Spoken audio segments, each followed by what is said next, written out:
Hello, everyone. This is Prashant, and I'll be your host for the Choubey podcast. And today we have Sam Jacobs with us. Sam is the founder and CEO of Pavilion, a private membership for high-growth professionals, providing them all the support they need to take their career to the next level. He's also the host of the Sales Hacker podcast. I'm so glad to have you here with me, Sam. How are you doing? I'm doing great. Thanks for having me. I'm excited to be here. All right, it's my pleasure.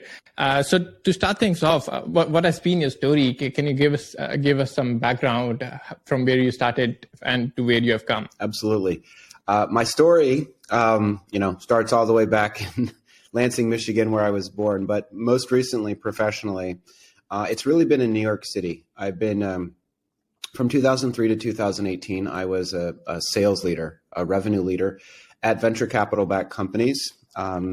And I was trying to help them grow. And over the course of those 15 years, I realized that I needed, and my peers and friends needed, something more that the companies themselves, unfortunately, were not able to give us. We needed more training, and we needed the ability to learn more effectively and ask questions of our peers and people that were doing the same job that we were doing so that we could be more effective, more productive, more engaged with our work. And there wasn't anything that I saw that was modern enough to really deal with the challenges that I was facing or my friends were facing as VPs of sales, VPs of marketing, chief revenue officer, chief marketing officer, et cetera. So beginning in about 2014, so just about over 8 years ago, I started bringing people together for dinners in New York to just share best practices and to talk about,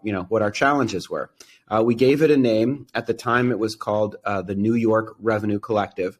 And I really never expected it to be a company or a business. But over the course of really from 2014 to 2018, it began to grow enough that it seemed to warrant my full-time attention.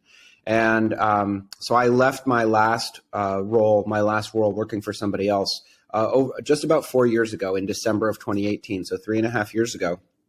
And I began to work on what has now become Pavilion full-time. And the results have been pretty good actually. So when I first started working full time on Pavilion in 2018, I said, if I can get it to 2,000 members all over the world, these are sales executives, marketing executives coming together to help each other, then I'll be very happy. And as of today, we're at close to 10,000 members. We're at about 9,500, and we are truly a global community. And our focus and our emphasis is really, we call it community-powered learning. So it's really continuous adult learning for people that are in high-stress jobs, primarily at high-growth venture capital-backed companies, so startups, and where the rules, the systems, the tools, the processes for being good, whatever the role is, whether you're a sales development representative, whether you're a CEO, whether you're a VP of sales, the rules and the tactics and the techniques to be effective are changing so rapidly that we believe, and I believe, there needs to be some kind of modern educational platform that is taught by practitioners, where we take the very best people from the community and we turn them into instructors so that they can teach other members of the community how to do their job. And so we started with CRO school, Chief Revenue Officer School, and now we've got over 100 different programs running over the course of a year that are all focused on helping people learn and become better and more successful at their jobs.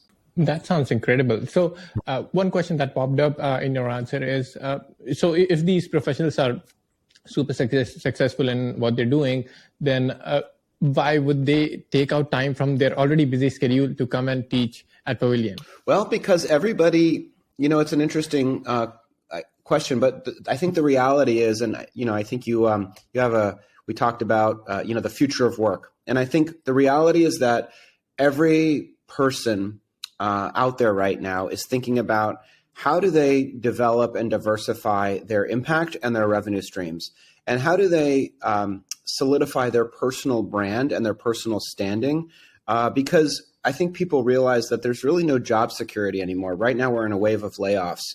Everybody overhired in 2021, and now they're shedding employees in 2022. And people really understand that if you're going to have a career, That's going to be up to you. And part of having a career is building a brand and developing and deepening relationships with other folks. And teaching is an excellent way to do that. It's an excellent way to make money, and we do pay these instructors, but it's also an excellent way to build your brand and to showcase and demonstrate your expertise. And so that's fundamentally why, because I also think, candidly, I think people like it. I think people like mentorship. I think people like, or many people like, mentorship and helping and supporting others. And, my friend Seamus calls it sending the elevator back down. A lot of us got to certain levels of success, and none of us feel like we've arrived, but we understand that other people want to achieve similar levels of success that we've achieved. And so we want to help them do that. And that's part of the values of Pavilion, is that we help other people, we look to support other people, and we try to extend a helping hand to people that want it. Yeah, that's a great answer. And my next question is, what are the key factors that are influencing career growth in different stages? When you're just starting out, then in the mid phase, then you're in a managerial position. Well, I think, there's external factors and internal factors. But, if you're thinking about how to navigate your career, I do think that there are stages of your career. And, there's a lot of people on LinkedIn talking about being a solopreneur, right? Building revenue streams and things like that. I think that's for people, as we just discussed, right? In the second half of your career. But in the first half of your career, wisdom comes from experience in my experience, right? So how do you have experience leads to wisdom, which leads to judgment, which leads to hopefully positive results. So in the beginning of your career, I think it's about experience. And experiences can be both good and bad. I think that there's actually a lot of benefit to working at quote unquote I've worked at a lot of bad companies. And I don't mean bad in the sense that they were bad people working there. I mean that they were not as successful as they wanted to be. And those were all incredible learning experiences. And so I think, when you're thinking about managing and navigating your career, the first part of your career needs to be focused on accumulation of experiences. And one of the things that we teach in CRO school and another program called Rising Executives is we help people develop a career matrix where there are it's basically candidly just like a checklist of different experiences that are helpful if you want to get to the C-suite. So one of the things that you want to do when you're accumulating experiences is have some sense, doesn't have to be perfectly accurate, but have some sense of where you want to be in 5 to 10 years. Ask yourself that question. It's amazing to me, we do this through Pavilion University. We ask this question: how many people have a career plan? And I think the answer tends to be about 10%. Only 10% of people are intentionally moving in any direction, right? Most people are just, responding and reacting to inbound leads. And the way to take control of your life, it doesn't mean that you get everything that you want. It doesn't mean that you have a perfectly formed vision, but it means you have a sense of the right direction that you want to move. And that you work backwards from, okay, if I want to be a chief revenue officer by the time I'm 40, these are the things I need to know. Let me go about accumulating those experiences and developing that knowledge. So at the beginning, it's about the accumulation of experience and wisdom.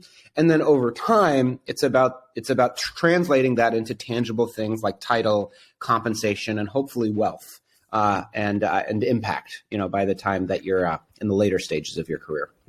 Absolutely. And, let's touch upon this a little bit. So you mentioned titles and you mentioned compensation. So career growth can be in two ways. Like you're growing in terms of your titles, you're getting a manager position, then you're a CRO or a VP. And then there is a growth in terms of compensation. So some professionals might be interested in one more than the other one, right? So which one is more important in your opinion? Well, I think they're directly related. I think, like I said, I think each thing needs to happen in sequence. So at different stages, different things are important. At the beginning, it's about learning. Then it's about, there is a point, and this is controversial, but I do tell people sometimes you should take a job for the title, right? The first time, how do you make the jump from director of sales to vice president of sales? Well, there's no formula, right? There's no perfect formula. It's just a leap. Right? It's a leap. Now, once you've made that leap, even if you've been a VP of sales at an unsuccessful company, that can be very, very powerful for your career. Similarly, it's even more acute at the C-suite, right? There are many, many people that are VPs of sales and SVPs of sales, and then they want to become CRO or CMO.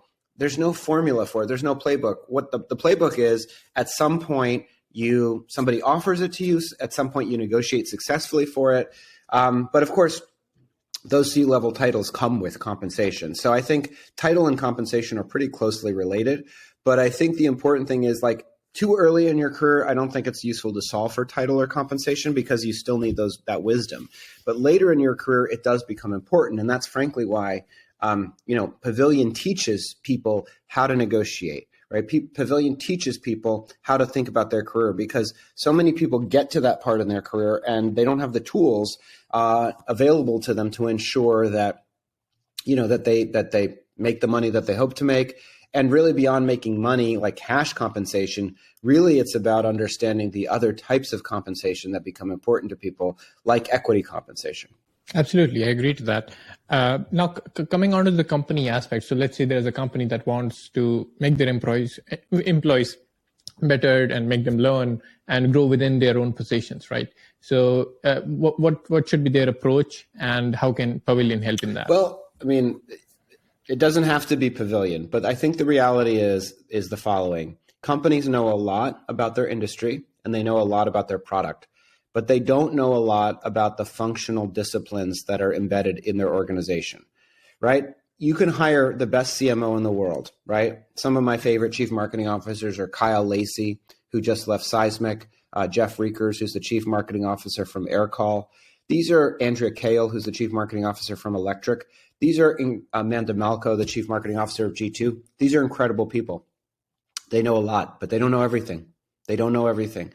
You can have the very best sales manager, but that sales manager is still just the accumulation of their personal experiences.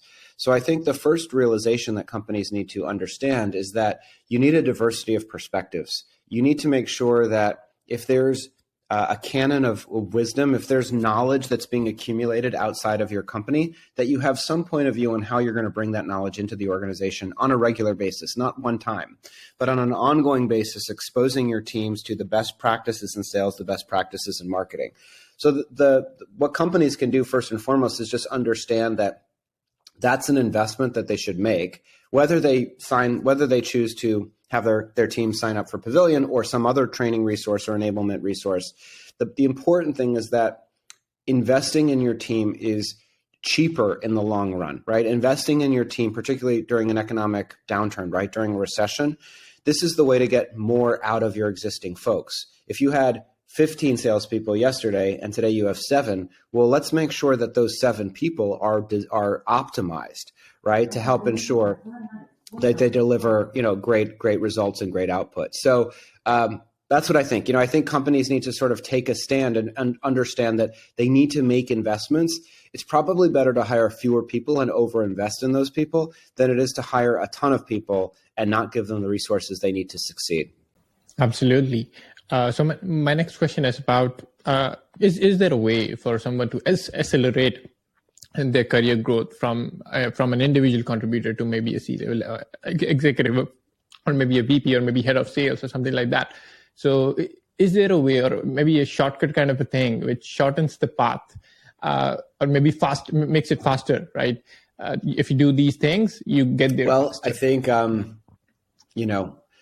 so first, is there a way to get there faster? Sure. If you're incredibly smart, incredibly talented, you happen to work at a super high growth company. My career was accelerated by working at a company that was very successful. So the best way to accelerate your career is to work at a company that's growing so quickly that they don't have time to look for the very, very, very best people, and they have to focus on developing their internal talent. So that's sort of like answer number 1.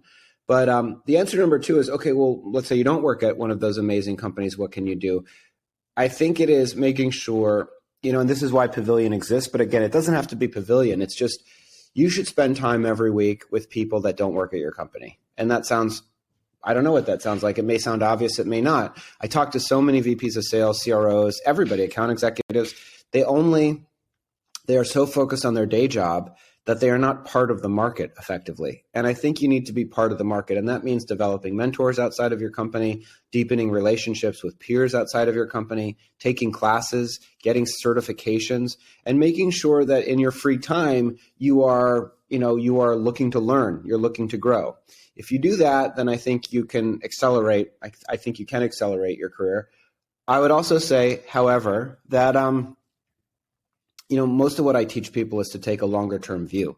Like most of what I tell people is don't focus on taking shortcuts. Shortcuts you do yourself a disservice most of the time. I think if people can take a longer term view of their life and realize you don't need to get there tomorrow most of the time. You want to be rich, we all want to be rich, right? Or accumulate wealth or have an impact or get that title or have that great experience, but it doesn't have to be tomorrow. We're going to be alive for a long time, ideally. So most of what I teach people is, hey, let's work backwards from, I'm 45 and I like where I'm at, right? I run a company, we're worth probably $200 million. I own most of it. So that's awesome. That's fantastic.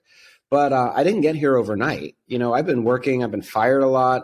I've been doing this since I graduated from college, which was in 1999. So 23 years, So my point is that's okay. For me, I'm at the point where it's time to get the things that I was supposed to get. But in my 30s and my 20s, I didn't need that at that point. What I needed was knowledge and wisdom and experience. Absolutely. And my next question is touching upon that as well, right? About your career itself. Like you've had a good career of about maybe 25, 30 years now in the workplace, and you're now at a good place. You're the founder and CEO of a good company that's doing well, right? So what have been your biggest learnings from this career? And that you can forward to the people who are now starting their careers or already working. And I've also got a book coming out, Prashant. So, I'll tell people about that's in November. It's called Kind Folks Finish First, and you can find it on Amazon to pre-order. But the point of that book is the lesson that I'm about to share with you. So one part of it is take a long-term view, right? That's one big lesson because I was constantly frustrated. I wanted shortcuts. I wanted to be a multimillionaire by the time I was 28. And I didn't have the skills or the knowledge. I didn't deserve that. I hadn't earned that. And so that led to frustration on my part. So one piece of advice I give is take a long-term view. The second big piece of advice I give people is look to help other people and don't ask for anything in return. That's the point of the book. The point of the book is that helping other people is not a cost. It's not a sacrifice, right? What I just shared with you, right? Spend time outside of your company every week talking to people that don't work for you. Well, what should you talk to them about, right? Well, you can talk to them about the challenges of your job, but you can also talk to them about the challenges of their job or their life, and you can figure out how you can help them succeed. And you can do that without asking for anything in return. And if you do that, one of the things that happens, how do you differentiate yourself in this world? One of the ways you differentiate yourself is by helping people and not needing anything back. Because everybody else says, if I help you, you give me $5, right? If I help you, I'll send you an invoice. If I help you, I'll get 10% of whatever happens. And you can be the only person or one of the few people that helps people. And as you do that, you develop this reputation, right? Helping somebody is very powerful. And you develop a reputation as somebody that helps people. Somebody that helps people is also known as a powerful person. So the second thing I would say is help people and don't ask for anything in return. And what can you help them do? Help them find a job, help them find talent, help them be better at their job, help introduce them to a resource they didn't have. That's number two. And then the final thing I would say is this, the biggest thing. This is the most important thing. The most important thing that I share with people is that your mindset is the most important thing that determines the results in your life. And I will tell you that for most of my career, I did not have a good mindset. You just said you've had a good career. Well, most of the time, I didn't think I did have a good career. Most of the time, I was really disappointed with my career. Most of the time, I was frustrated at my job, and it's not that I was unpleasant because I've been funny and nice that's what I try to be, but I was dissatisfied, right? I was dissatisfied. I was disgruntled, and that rubbed off on other people. That impacted other people, and that made people not want to be around me or not want me to be on their team or not want to promote me. And so the more that you can bring a positive mindset, and part of that positive mindset, this is important, is being kind to yourself.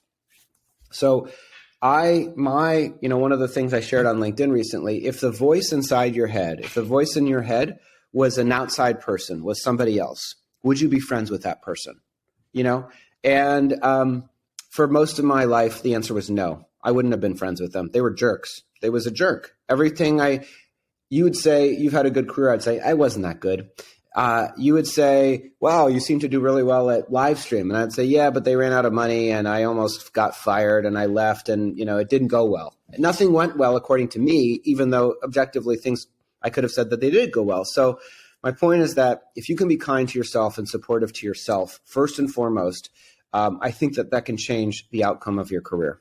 Absolutely. So those are some amazing, great pointers there, really helpful. So now moving on to the flip side of this. So we have talked about what are the things that you should be doing to build a great career, right? Driven from your own learnings, right? So now let's talk about the other side of it, like the dark side. What are some of the mistakes that you think that you made in your career that others should avoid? Well, again, it's sort of the flip side of all of my advice, right? It's the mistakes I made. I was too negative and too dissatisfied. That's thing number one. Thing number two is I got tossed into a culture early on from 2003 to 2010. The company was very successful, but the culture was very competitive and focused on making money almost exclusively. And money and wealth, in my experience, money and wealth are the output. They are the lagging indicators of happiness and joy and productivity. And I didn't know what I stood for a long time. And so one of the mistakes was just thinking like what I stand for is making money. And it took till 2017 when I hired a coach to really help me codify the values that ultimately led to me leaving my last full-time job to work on Pavilion. So, the mistakes I made money comes at the end, but it's not the beginning. The beginning is love. The beginning is joy. And so I didn't focus enough. I didn't believe. I'll tell you a quick story. People say, how did you start Pavilion, right? And I say, like, how can I do something similar? And I say, well, like I just told you, I started working on it 8 years ago. So if you have 8 years from today, great, good, go for it. Also, I had no expectation that Pavilion would make me super successful, right? Like that wasn't the point. The point that I did it because I liked doing it. Now, the amazing thing is once you let go of the need for all of these other things, that's when they can come, that's when they can arrive. And so all of the things that I'd always wanted showed up for me in the last few years after I had let go of the need for them. And I only focused on finding joy and happiness. And then, so I say, I don't know if you can do a company like Pavilion because Pavilion already exists. And if you like helping people, well, maybe there's a different kind of company.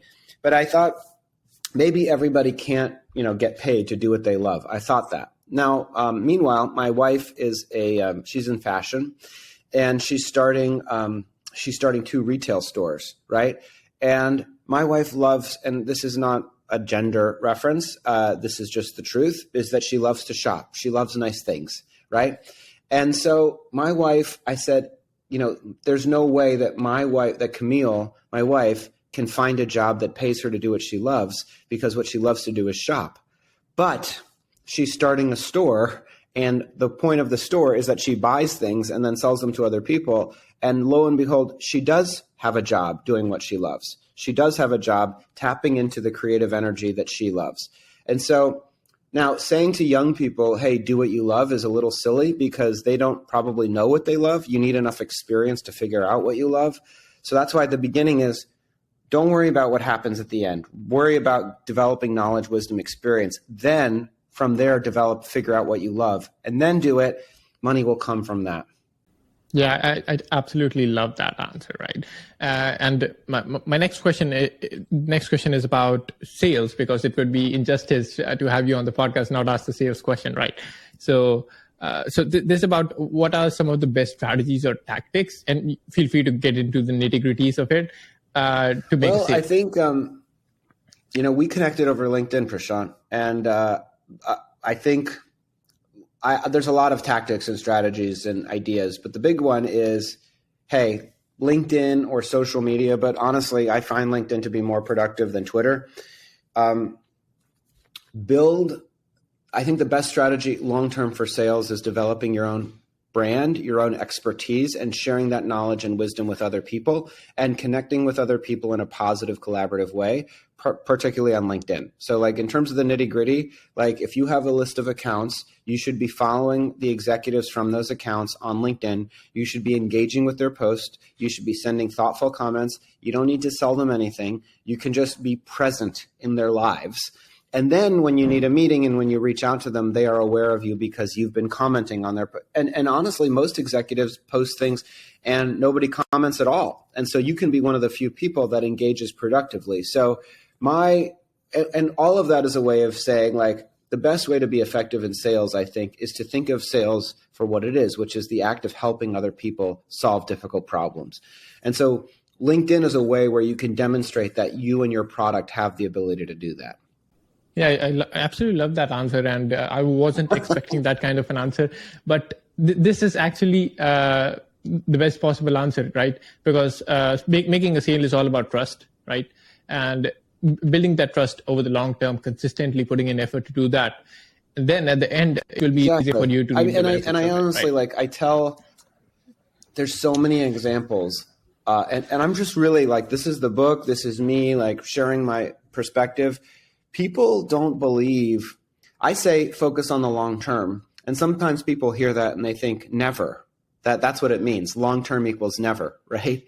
And that's not what it means. It just means long term. Because I'm telling you, I am in a harvesting part of my career, right? I have worked really hard and now I am in the part where things have gotten a little bit easier.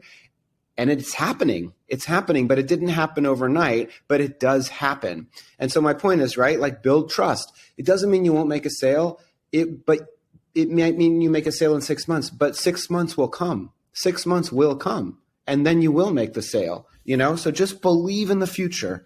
If you can just believe in the future and not need to solve every problem tomorrow, you can really make a powerful impact on your career, on yourself, and on the world. Absolutely. So my next question is about future of work.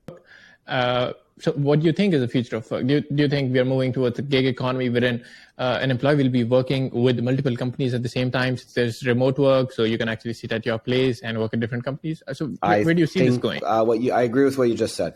I think that here's what I see on LinkedIn, right? You know, the famous people, Scott Leese, Justin Welch, these are all people that are, Kevin Dorsey, they're all saying, hey, build your brand, build your expertise so that in the second part of your career, maybe you don't have to work for anybody in particular. That seems to be, something like that does seem to be happening. And the biggest challenge right now, which I think is a challenge that Pavilion is uniquely positioned to solve, is that the people that have the most followers and engagement on LinkedIn are not necessarily the best at their jobs, right? I always say, you know, campaigning for president is not the same as being president. They're two different jobs. Being good at campaigning is not the same as running the government. And being good at LinkedIn, talking about sales is not the same thing as being a great VP of sales. Those are two different things. In fact, most of the best VPs of sales that I know aren't active on LinkedIn because they're working at their company. And so I think what we need for the gig economy to be, to be more powerful is I think we need more third-party objective indicators of quality and of success and of expertise, like public indicators that are not how many followers you have, but are peer-reviewed comments. Maybe it's like, and so that's why Pavilion University has a powerful opportunity, right? Because it could be like, who got the best scores on CRO school? Who are the best CROs based on other CROs saying this person is the best CRO because they taught me the most? I think if we can get to third-party credentialization, like saying in a public, because that's why, major league, like professional athletes, we all know if they're good or not because they play out in the open. And so that's why Ronaldo or Messi or somebody else can negotiate these incredible opportunities because we know that they're good. They're not doing it in secret. Well, most operators, most business people are doing it in secret. And that's why we need ways of surfacing public expertise. Yeah, absolutely. That makes a lot of sense. And moving on to my very last question. So what would be like your one or two liner piece of advice for the folks who are starting out in their careers? Like, take a long-term view and look to help other people without asking for anything in return, and have a positive mindset. And if you do those three things, you will have an incredible career. Amazing. All right. With that, we come to the close. Sam, it was great talking to you, and the insights that you shared on all these different aspects, from Pavilion to career growth to sales and to future of work. Brilliant stuff. And if our listeners want to follow your journey or maybe check out what Pavilion has to offer, what would be the best place? Well, you can follow me on LinkedIn. That would be great. LinkedIn.com/in/Sam F. Jacobs, or you can go to joinpavilion.com. And I would specifically go to the Learn tab on our website, which tells you and gives you our course catalog. And you can look at all of the different courses that you might take to be good at your job. Great. So I'll make sure to plug all those links in the show notes below so that everyone can reach there easily. Great talking to you, Sam. Thank you for making time for this podcast. Absolutely, Prashant. Thanks so much. I appreciate it.